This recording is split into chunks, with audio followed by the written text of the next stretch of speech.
यदि आप कर्ज में डूबे हुए हैं और आर्थिक तंगी से परेशान हैं, तो आपको सूर्य देव के इस महामंत्र का जाप अवश्य करना चाहिए। यह मंत्र बहुत ही शक्तिशाली और प्रभावशाली मंत्र है। इस मंत्र के नियमित 108 बार जाप करने मात्र से ही कर्ज में शीघ्र ही मुक्ति मिलती है, धन और संपत्ति में वृद्धि होती है, घर परिवार में सौभाग्य और शांति बनी रहती है। इस मंत्र से आप कर्ज मुक्त हो जाओगे, धन वृद्धि आपके जीवन में होने लगेगी। सूर्य भगवान बहुत ही दयालु हैं, वह अपने भक्तों की मनोकामनाओं को पूरी करते हैं। इस महामंत्र के नियमित 108 बार जाप करने से आपकी सभी मनोकामनाएं पूरी हो जाएंगी और आपके जीवन में धन की कोई भी कमी नहीं रहेगी।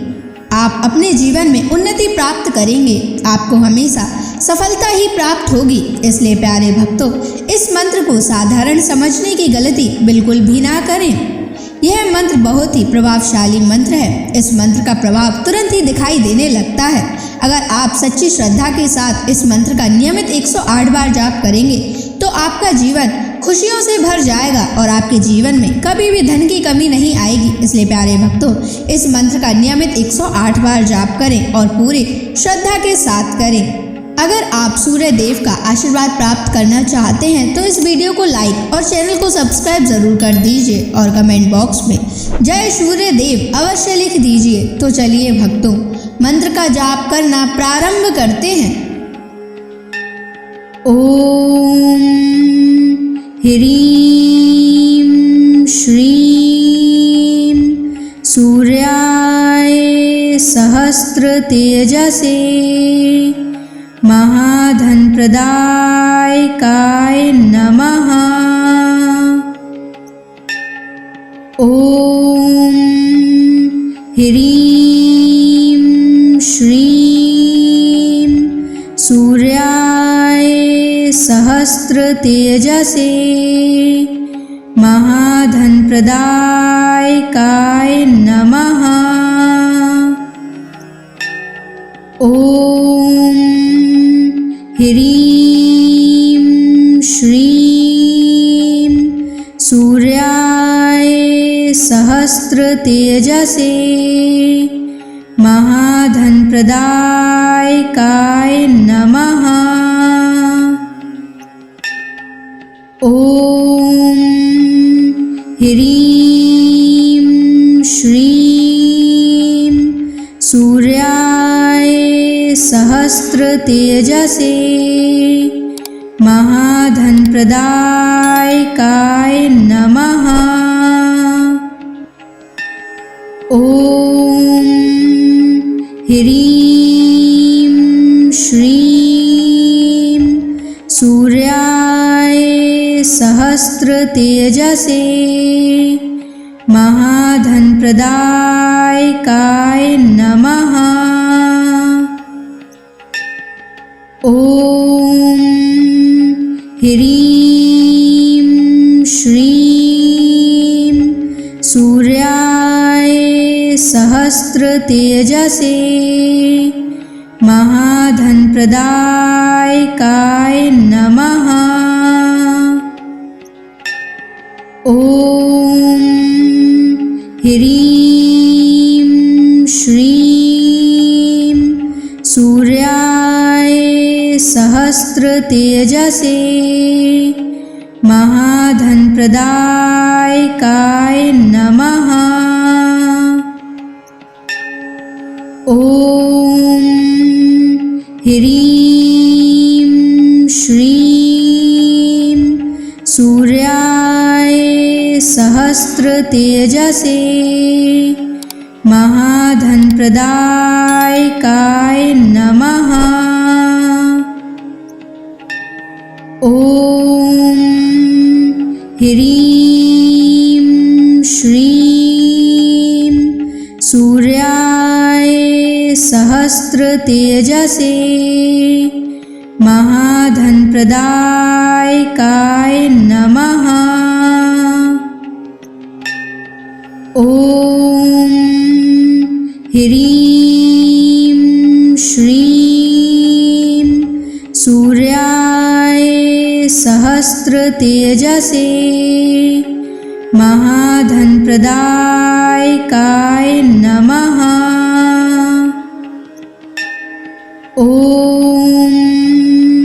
ह्रीं श्रीं सूर्याय सहस्रतेजसे महाधनप्रदायकाय नमः।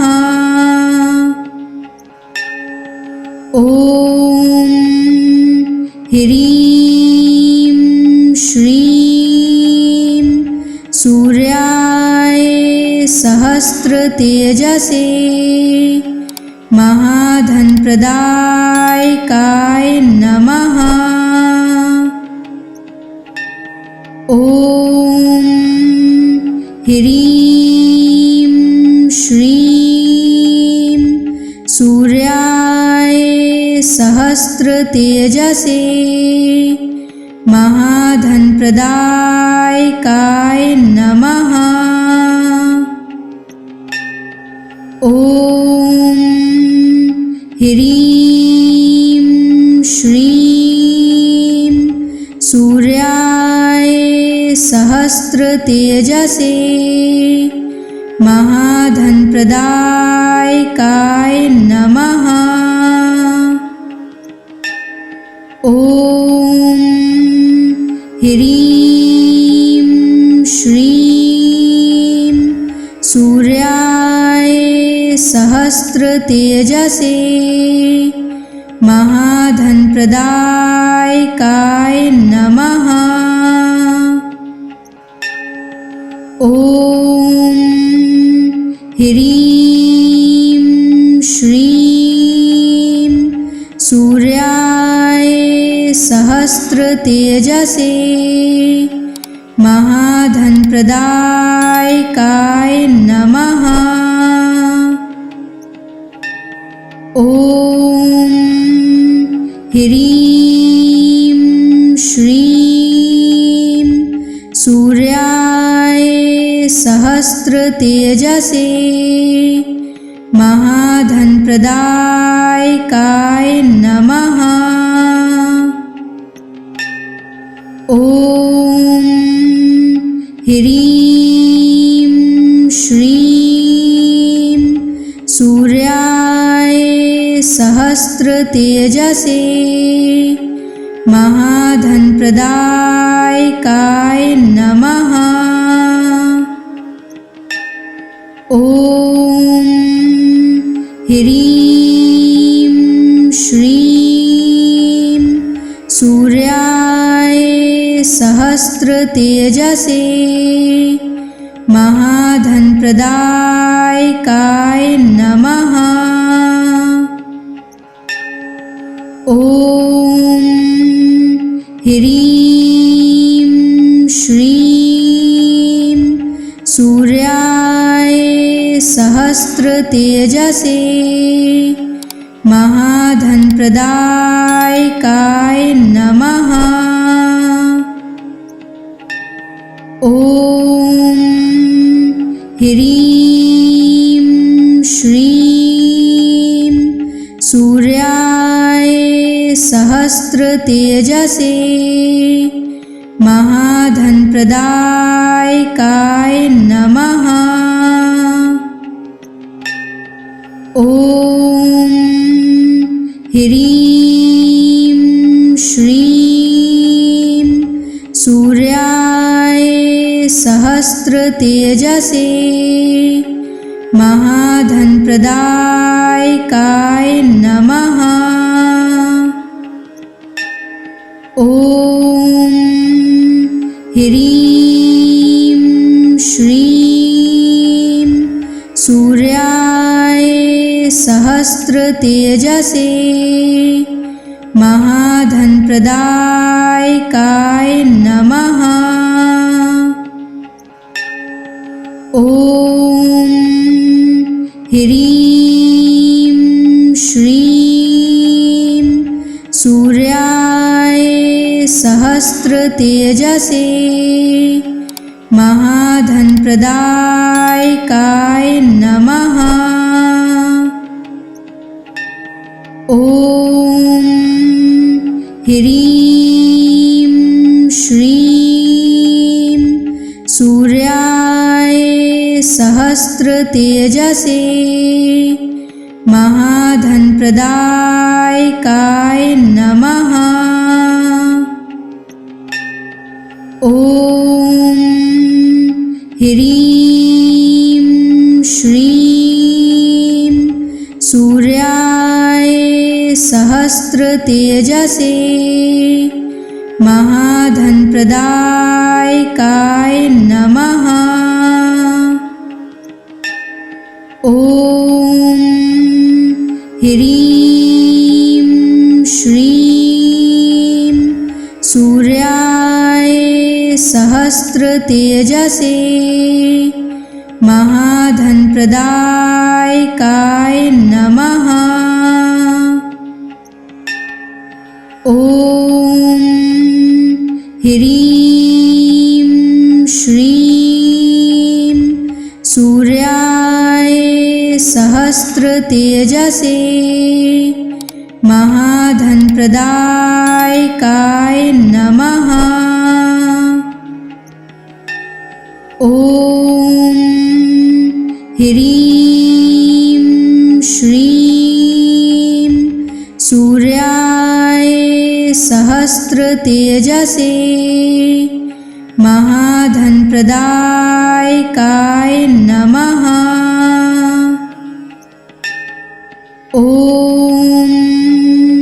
ह्रीं श्रीं सूर्याय सहस्रतेजसे महाधनप्रदायकाय नमः। ॐ ह्रीं श्रीं सूर्याय सहस्रतेजसे महाधनप्रदायकाय नमः। ॐ ह्रीं श्रीं सूर्याय सहस्रतेजसे महाधनप्रदायकाय नमः। ॐ ह्रीं श्रीं सूर्याय सहस्रतेजसे महाधनप्रदायकाय नमः। ॐ ह्रीं श्रीं सूर्याय सहस्रतेजसे महाधनप्रदायकाय नमः। ॐ ह्रीं श्रीं सूर्याय सहस्रतेजसे महाधनप्रदायकाय नमः। ॐ ह्रीं श्रीं सूर्याय सहस्रतेजसे महाधनप्रदायकाय नमः। ॐ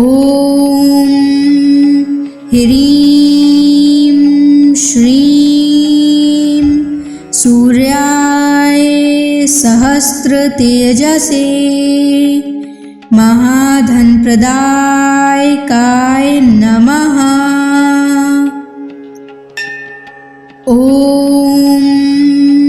ह्रीं श्रीं सूर्याय सहस्रतेजसे महाधनप्रदायकाय नमः। ॐ ह्रीं श्रीं सूर्याय सहस्रतेजसे महाधनप्रदायकाय नमः। ॐ ह्रीं श्रीं सूर्याय सहस्रतेजसे महाधनप्रदायकाय नमः। ॐ ह्रीं श्रीं सूर्याय सहस्रतेजसे महाधनप्रदायकाय नमः। ॐ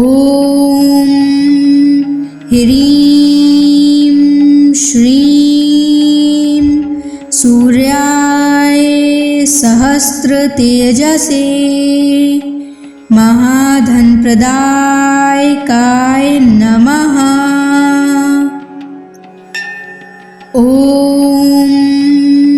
ह्रीं श्रीं सूर्याय सहस्रतेजसे महाधनप्रदायकाय नमः। ॐ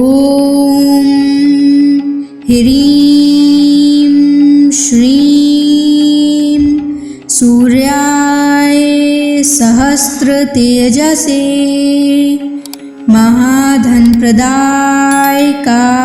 नमः। ॐ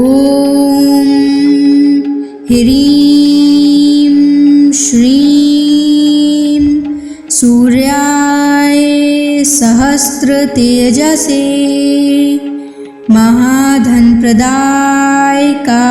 नमः। ॐ ह्रीं श्रीं सूर्याय सहस्रतेजसे महाधनप्रदायकाय नमः। ॐ ह्रीं श्रीं सूर्याय सहस्रतेजसे महाधनप्रदायकाय नमः। ॐ ह्रीं श्रीं सूर्याय सहस्रतेजसे महाधनप्रदायकाय नमः।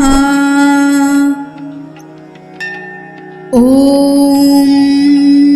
ह्रीं श्रीं सूर्याय सहस्रतेजसे महाधनप्रदायकाय नमः। ॐ ह्रीं श्रीं सूर्याय सहस्रतेजसे महाधनप्रदायकाय नमः। ॐ ह्रीं श्रीं सूर्याय सहस्रतेजसे महाधनप्रदायकाय नमः। ॐ ह्रीं श्रीं सूर्याय सहस्रतेजसे महाधनप्रदायकाय नमः। ॐ ह्रीं श्रीं सूर्याय सहस्रतेजसे महाधनप्रदायकाय नमः।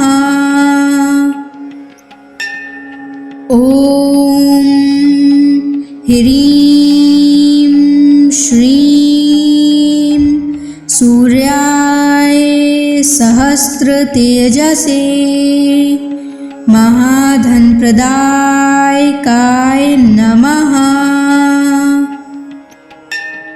ॐ ह्रीं श्रीं सूर्याय सहस्रतेजसे महाधनप्रदायकाय नमः।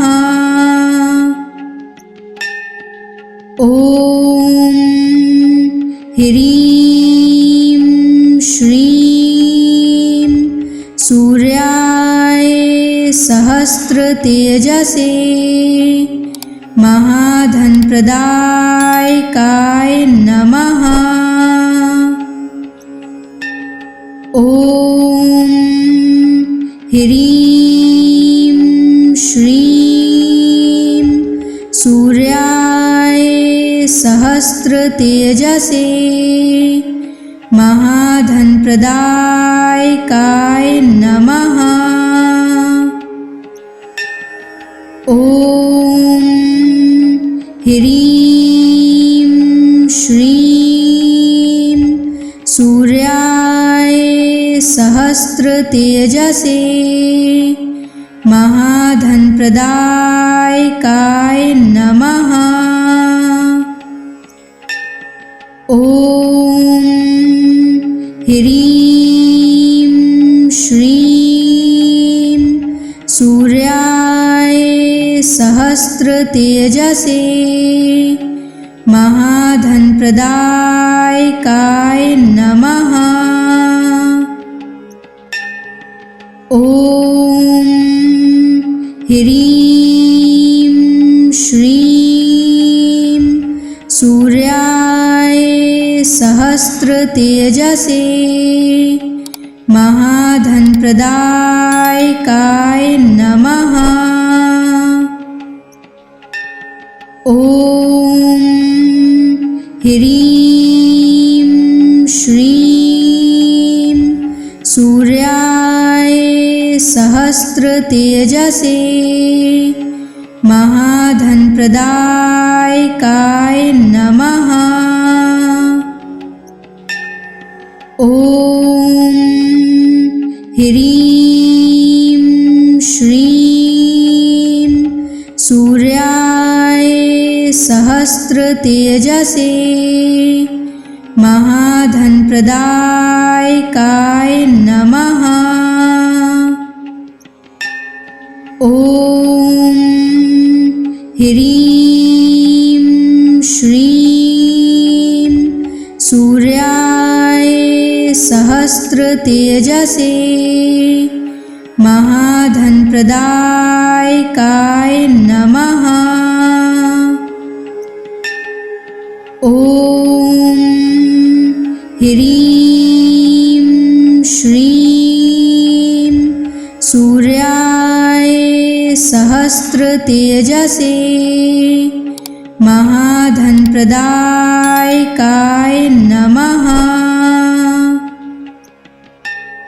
ॐ ह्रीं श्रीं सूर्याय सहस्रतेजसे महाधनप्रदायकाय नमः।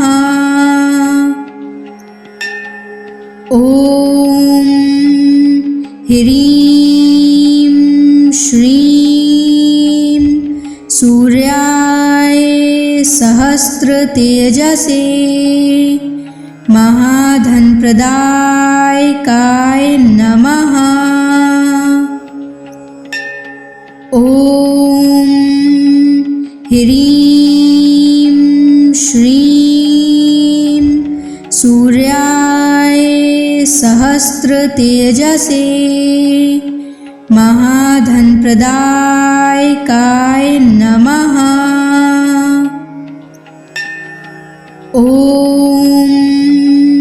ह्रीं श्रीं सूर्याय सहस्रतेजसे महाधनप्रदायकाय नमः। ॐ ह्रीं श्रीं सूर्याय सहस्रतेजसे महाधनप्रदायकाय नमः। ॐ ह्रीं श्रीं सूर्याय सहस्रतेजसे महाधनप्रदायकाय नमः। ॐ ह्रीं श्रीं सूर्याय सहस्रतेजसे महाधनप्रदायकाय नमः। ॐ ह्रीं श्रीं सूर्याय सहस्रतेजसे महाधनप्रदायकाय नमः। ॐ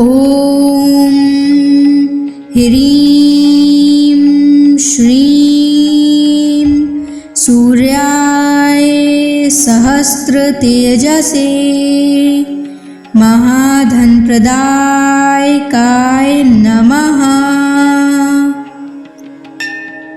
ॐ ह्रीं श्रीं सूर्याय सहस्रतेजसे महाधनप्रदायकाय नमः। ॐ ह्रीं श्रीं सूर्याय सहस्रतेजसे महाधनप्रदायकाय नमः। ॐ ह्रीं श्रीं सूर्याय सहस्रतेजसे महाधनप्रदायकाय नमः। ॐ ह्रीं श्रीं सूर्याय सहस्रतेजसे महाधनप्रदायकाय नमः। ॐ ह्रीं श्रीं सूर्याय सहस्रतेजसे महाधनप्रदायकाय नमः। ॐ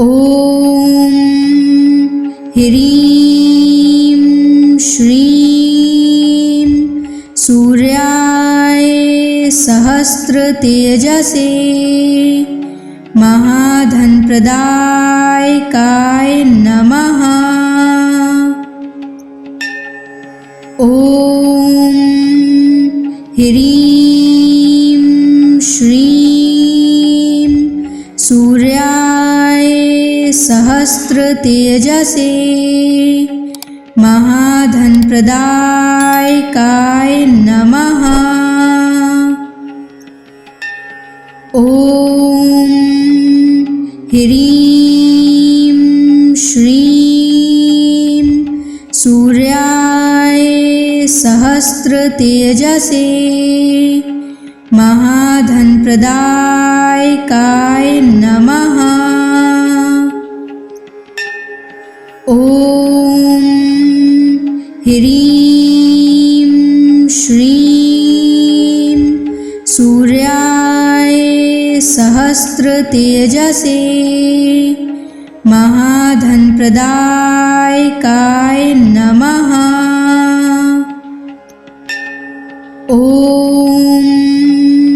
ह्रीं श्रीं सूर्याय सहस्रतेजसे महाधनप्रदायकाय नमः। ॐ ह्रीं श्रीं सूर्याय सहस्रतेजसे महाधनप्रदायकाय नमः। ॐ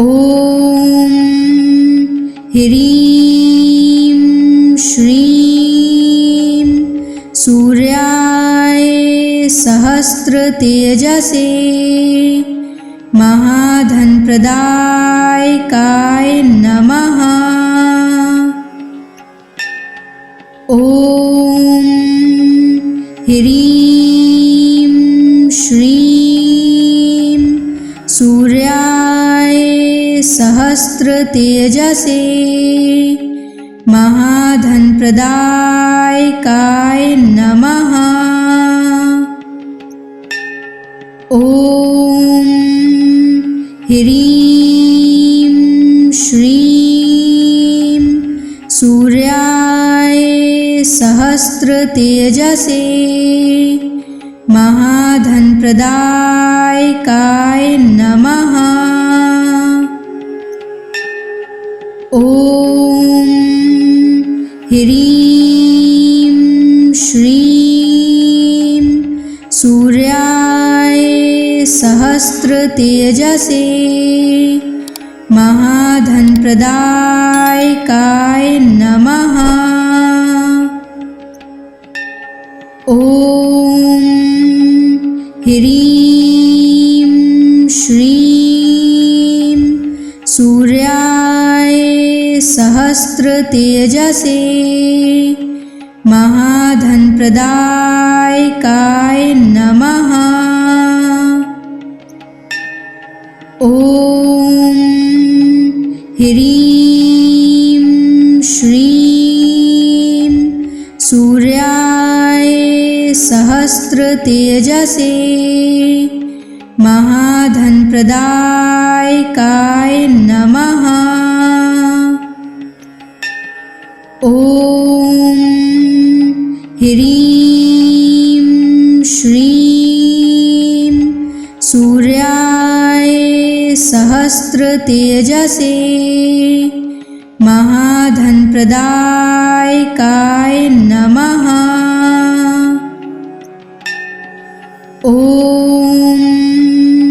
ह्रीं श्रीं सूर्याय सहस्रतेजसे महाधनप्रदायकाय नमः। ॐ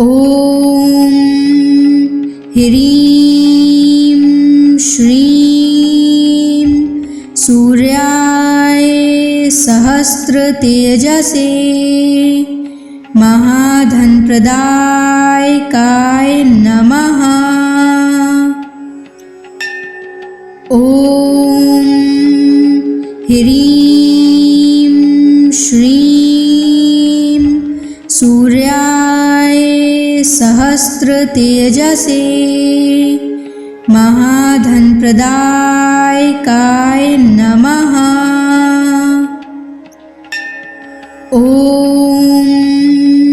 ह्रीं श्रीं सूर्याय सहस्रतेजसे महाधनप्रदायकाय नमः। ॐ ह्रीं श्रीं सूर्याय सहस्रतेजसे महाधनप्रदायकाय नमः। ॐ ह्रीं श्रीं सूर्याय सहस्रतेजसे महाधनप्रदायकाय नमः। ॐ ह्रीं श्रीं सूर्याय सहस्रतेजसे महाधनप्रदायकाय नमः। ॐ ह्रीं श्रीं सूर्याय सहस्रतेजसे महाधनप्रदायकाय नमः। ॐ ह्रीं श्रीं सूर्याय सहस्रतेजसे महाधनप्रदायकाय नमः। ॐ ह्रीं श्रीं सूर्याय सहस्रतेजसे महाधनप्रदायकाय नमः। ॐ ह्रीं श्रीं सूर्याय सहस्रतेजसे महाधनप्रदायकाय नमः। ॐ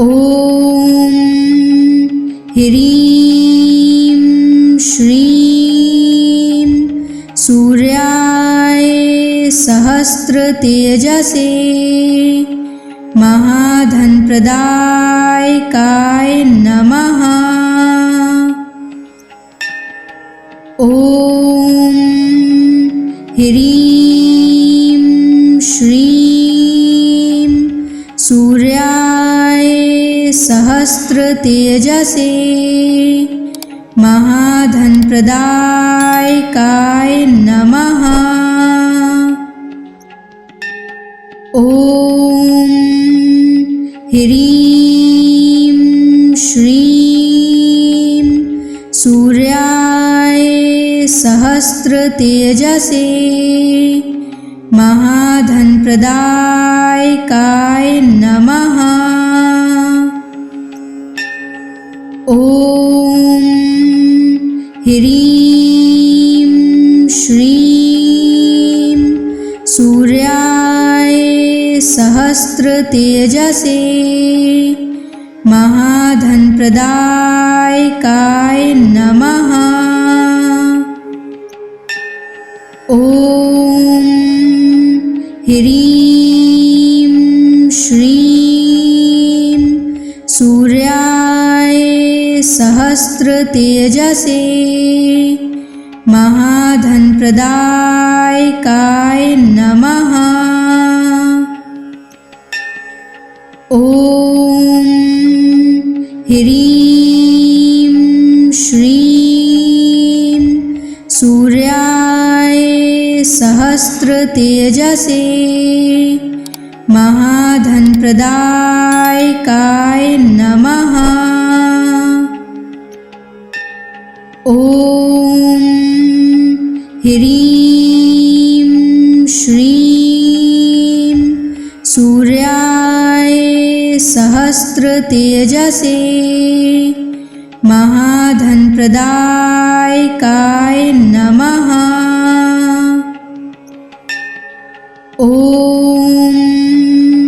ह्रीं श्रीं सूर्याय सहस्रतेजसे महाधनप्रदायकाय नमः।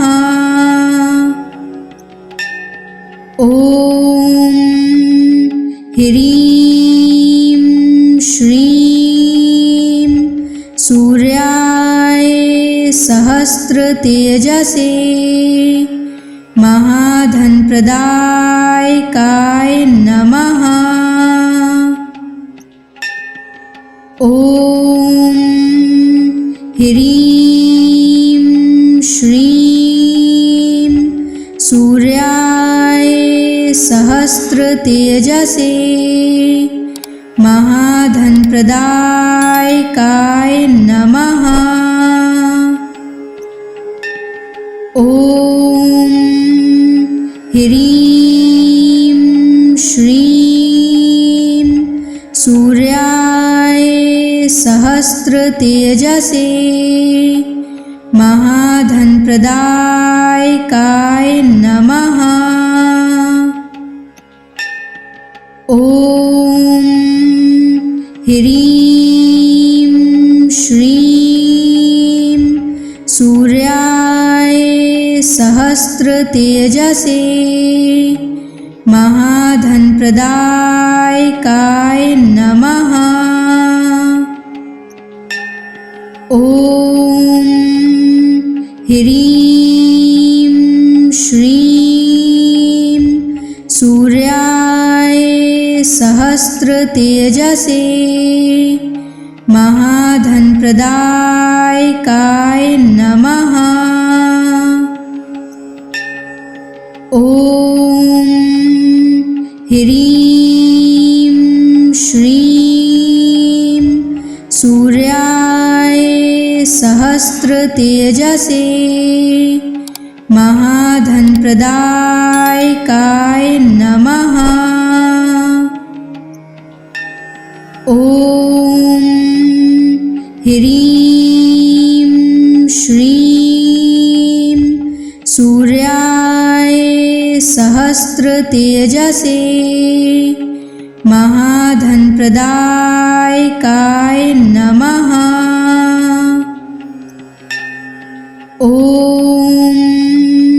ह्रीं श्रीं सूर्याय सहस्रतेजसे महाधनप्रदायकाय नमः। ॐ ह्रीं श्रीं सूर्याय सहस्रतेजसे महाधनप्रदायकाय नमः। ॐ ह्रीं श्रीं सूर्याय सहस्रतेजसे महाधनप्रदायकाय